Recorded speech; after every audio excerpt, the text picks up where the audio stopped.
கலைச்செல்வன் தோட்டத்துக்கு நம்ம வந்திருக்கோம். இதுக்கு முன்னாடி நம்ம ஜீவாமிர்தம் எப்படி ரெடி பண்ணுறதுன்னு நம்ம வீடியோ போட்டிருந்தோம். அந்த வீடியோவுக்கு நல்ல வரவேற்பு இருந்துச்சு. வரவேற்பு கொடுத்த அனைவருக்கும் மிக்க மகிழ்ச்சி. இப்போ நம்ம எதுக்கு வந்திருக்கோங்கன்னா, அந்த வீடியோவை பார்த்துட்டு நிறைய ஃபார்மர் ஃபோன் பண்ணி ஜீவாமிர்தம் எவ்வளோ பயன்படுத்துறது, பழச்செடிக்கு அதே மாதிரி காய்கறி பயிருக்கு கீரை வகைக்கெல்லாம் எவ்வளோ பயன்படுத்துறதுன்னு கேட்டிருந்தீங்க. அதே மாதிரி வெயில் காலத்தில் எப்படி நாம் வந்து ஜீவாமிர்தம் பயன்படுத்தலாம்னு கேட்டிருந்தீங்க. அதை பற்றி இப்போ நம்ம அண்ணன்கிட்ட விரிவாக நம்ம தெரிஞ்சுக்க போகிறோம். என்னோட சேனல் ஃபஸ்ட்டு தடவை பார்க்குற மாதிரி இருந்தால் சப்ஸ்கிரைப் பண்ணிட்டு பாருங்கள்.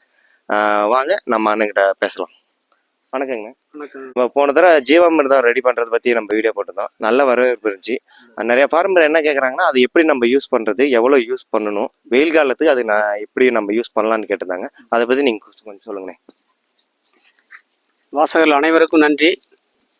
இந்த ஜீவாமிர்தம் பார்த்தீங்கன்னா, இந்த உலகத்திலே இருக்கக்கூடிய கண்ணுக்கு தெரியாத அனைத்து ஜீவராசிகளும் வாழ வைக்கக்கூடிய மிகப்பெரிய ஒரு ஆற்றலுக்கு சொந்தம் படைத்த ஒரு அமிர்தம் தான் அந்த ஜீவாமிர்தம். அதனால தான் இதுக்கு ஜீவாமிர்தம், ஜீவன்களை வாழ வைக்கக்கூடிய அமிர்தமாக இது இருப்பதனால் ஜீவாமிர்தம் என்ற பெயரை இதை பெற்றிருக்குது. இதுக்கு மறைந்த நம்மாழ்வாருக்கு தான் நம்ம நன்றி சொல்லணும். இந்த ஜீவாமிர்தம் மரப்பயிர்களுக்கு நான் எப்படி பயன்படுத்தினா, தென்னை மரத்துக்கு 18 லிட்டரு ஒரு தடவை தேங்காய் வெட்டுறதுக்கு 45 நாள் ஆகுது. 45 நாளைக்கு ஒரு முறை இதுக்கு நான் 18 லிட்டரு கொடுத்துருவேன். இதே ஜீவாமிர்தத்தை செடி வகையான பயிர்களுக்கு எப்படி பயன்படுத்தணும், 1 லிட்டருக்கு 10 லிட்டர் தண்ணி என்ற வீதம் கலக்கி அந்த செடி வகைகளுக்கு தண்ணி பாயிரமா இருந்தால் அந்த பாய்ச்சல் வழியாக கொடுக்கலாம். அல்லது ட்ரிப் வழியாக நம்ம கொடுக்கணும்னா அதில் இருக்கக்கூடிய கசடுகள் எல்லாம் பிழிஞ்சு எடுத்துட்டு அந்த லிக்விட்டை மட்டும் சொட்டு நீர் கொடுத்தோம்னா ரொம்ப சிறப்பு. இதனால என்ன நன்மை ஆகுதுன்னா, இது வேர் வழியாகவும் செயல்படும், இலை வழியாகவும் செயல்படும். வேர் வழியாக செயல்படும் போது ஒரு செடியில பாத்தீங்கன்னா அந்த முருகல் வரும். செடி முருகழிச்சிட்டு இருக்கு, அதெல்லாம் வர்றதில்ல. இப்ப சமீபத்துல பாத்தீங்கன்னா இந்த வெயிலுக்கு மிளகாய் செடி வரவே வராதுனாங்க. ஏன் வராதுன்னா, இந்த வெயிலுக்கு செடி பூரா முருகலாகி போயிரு அப்படின்னாங்க. அதெல்லாம் சாத்தியமில்லாம், நீங்க அந்த இதெல்லாம் சொல்லாதீங்க. இந்த ஜீவாமிர்தத்தை தொடர்ந்து வேர் வழியாகவும் கொடுங்க. 3 மணிக்கு மேல சாரா பிழிஞ்சு இலை வழியாகவும் தெளிப்பான் மூலியமாகவும் கொடுங்க. அந்த வரவே வராதுன்னு சொன்னா அதை பயன்படுத்தி ஒரு விவசாயி செஞ்சிருக்காரு, ஜம்முன்னு இருக்குது. இப்போ நம்ம நம்ம ஜீவாமிர்தம் ரெடி பண்ணியிருக்கோம். இப்போ 2 தொட்டி இருக்கு. இதை நம்ம எந்த ஸ்கீம்ல பண்ணோம்னு அதை அப்படியே ஃபார்மர் சொல்லி. இந்த தொட்டி பார்த்தீங்கன்னா மத்திய சர்க்காரோட ஸ்கீம்ல எனக்கு கிடைச்சது. இந்த தொட்டி பயன்படுத்தி தான் நான் இதுல ஒரு 10,000 லிட்டரு ஜீவாமிர்தம் இருக்குது. கிளவரத்து தொட்டியில ஒரு 7,000 லிட்டரு ஜீவாமிர்தம் இருக்குது. இந்த ஜீவாமிர்தத்தை நான் தென்னை மரத்துக்கெல்லாம் பயன்படுத்துறேன். இந்த தென்னை மரத்துக்கு பயன்படுத்துறதுனால என்ன நடக்குதுன்னா, வெள்ளை தாக்குதல் இல்லை. இப்போ என்னோட தென்னை பூரா நீங்க பாத்தீங்கன்னா வெள்ளை தாக்குதல் இல்லை, காண்டாமிருக வண்டு தாக்குதல் இல்லை, தென்னை வாடல் நோய் இல்லை. 2வது பாத்தீங்கன்னா தேங்காயில சொறி இல்லை. 4வது பாத்தீங்கன்னா இந்த காயோட எடை 713 கிராம் வருது. 5வது மிகப்பெரிய நன்மை என்னன்னா, இந்த தேங்காயை பயன்படுத்தி நம்ம சாம்பாரோ அல்லது சட்னியோ அல்லது எந்த வகையான பொருள்களுக்கு இந்த தேங்காயை நம்ம பயன்படுத்தினாலும் அது சீக்கிரமா கெட்டு போறதில்லை.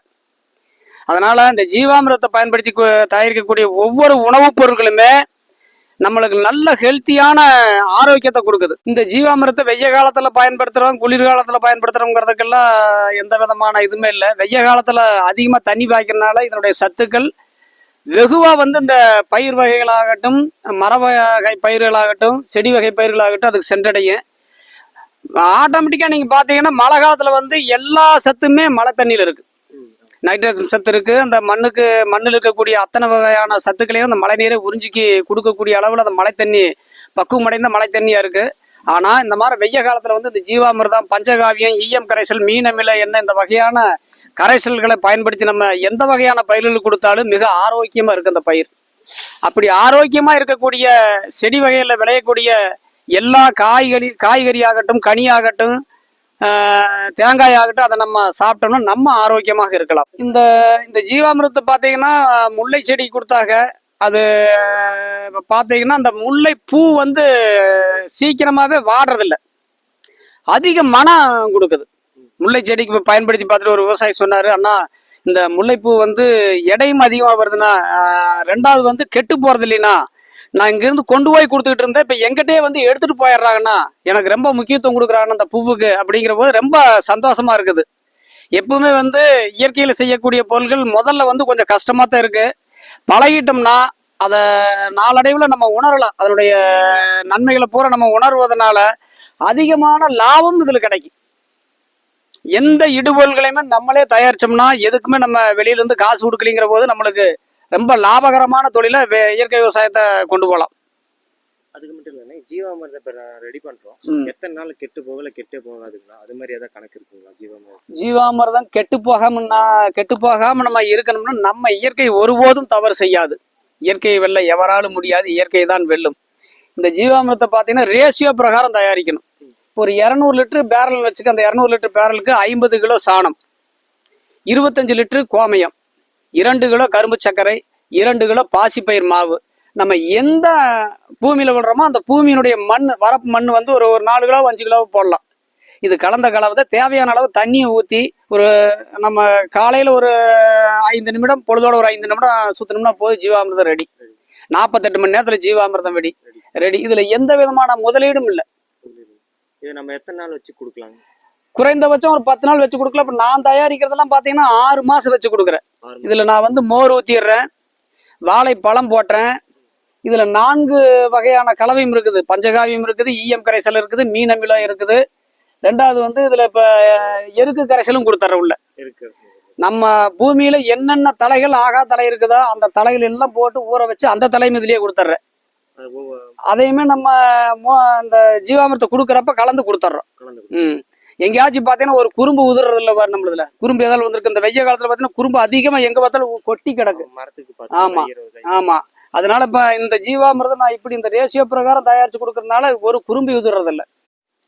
இப்போ பார்த்தீங்கன்னா இந்த ஜீவாமிர்தம் வந்து கன ஜீவாமிர்தத்துக்கு ஈக்குவலாக நான் தயாரித்து வச்சிருக்கேன். இது என்ன காரணம்னா தென்னை மரத்துக்கு கொடுக்கறதுக்காக இதை தயாரித்து வச்சிருக்கிறேன். இதில் பார்த்தீங்கன்னா 1000 லிட்டர் ஜீவாமிர்தத்துக்கு 1 லிட்டர் பஞ்சகாவியம், 1000 லிட்டர் ஜீவாமிர்தத்துக்கு 750 ml மீன் ஈயம் கரைசல், பழக்கரைசல், 600 ml மீன் அமிலம் எண்ணெய், 4ம் கலந்த கலவை தான் இதில் இருக்குது. அதோட மோர், அது இல்லாமல் எருக்கு இலை கரைசல், பனங்கொட்டை கரைசல். நம்மளுக்கு எந்தெந்த வகையான பழங்கள்லாம் கிடைக்குதோ, சிட்ரிக் ஆசிட் இருக்கக்கூடிய எலுமிச்சம்பழம் ஆகாது, ஆரஞ்சு பழம் ஆகாது, மற்ற எல்லா வகையான பழங்களும் இதில் போட்டு கரைச்சிக்கலாம். கரைச்சி எடுத்துட்டு இதை இப்படி கொடுக்கறதுனால என்ன விளைவுனா, என்ன பயன்னா, நம்ம இந்த டீல எசன்ஸ் இறங்குற மாதிரி நம்ம தண்ணி பாய்க்கிறப்பெல்லாம் இப்படி கொடுக்குறப்ப அந்த தண்ணி நவர்பட்டாலே அதில் எசன்ஸ் இறங்கிட்டே இருக்கு. ஒரு மரத்துக்கு தேவையான சத்தை வந்து இது கொடுத்துக்கிட்டே இருக்கு. இந்த மரமும் பார்த்தீங்கன்னா ஒரே நேரத்தில் எல்லா வகையான சத்தையும் எடுத்துக்காது. அதுக்கு தேவைப்படுறப்பெல்லாம் எடுத்துக்கு, தேவையில்லாதப்ப அந்த இதுலேயும் சேமிச்சு வச்சுக்கு. அதனால இப்படி நம்ம இதை புழிஞ்சு லிக்விட்டாக கொடுக்காம இப்படி ஹார்டாக கொடுக்கறதுனால நம்மளுக்கு இவ்வளவு பெரிய நன்மை ஏற்படுது. அதனால நீங்கள் இனிமேல் வந்து இந்த ஜீவாமிர்தத்தை இப்படியே கொடுங்க. இப்படி கொடுத்தா தான் அந்த மரம் தேவையானப்பெல்லாம் எடுத்துக்கிட்டு, தேவையில்லாதப்ப அதை வச்சுக்கிட்டு, அது வேணுங்கிறப்ப எடுத்து இந்த நம்மளுக்கு சரியான பங்களிப்பு கொடுக்கும். ஏற்கனவே இந்த ஜீவாமிர்தத்தை பற்றி அதை தயாரிக்கிற விதம் நான் உங்களுக்கு சொல்லியிருந்தேன். அதை ஃபாலோ பண்ணி இது வரைக்கும் நீங்கள் செஞ்சுட்டு இருக்கக்கூடிய அனைத்து விவசாயிகளுக்கும் நன்றி. இப்போ பார்த்தீங்கன்னா இந்த சமுதாயமாகட்டும், இந்த நம்ம இந்தியாவில் இருக்கக்கூடிய அனைத்து மக்களுமே ஏதோ ஒரு நோய்க்கு ஆட்பட்டிருக்காங்க.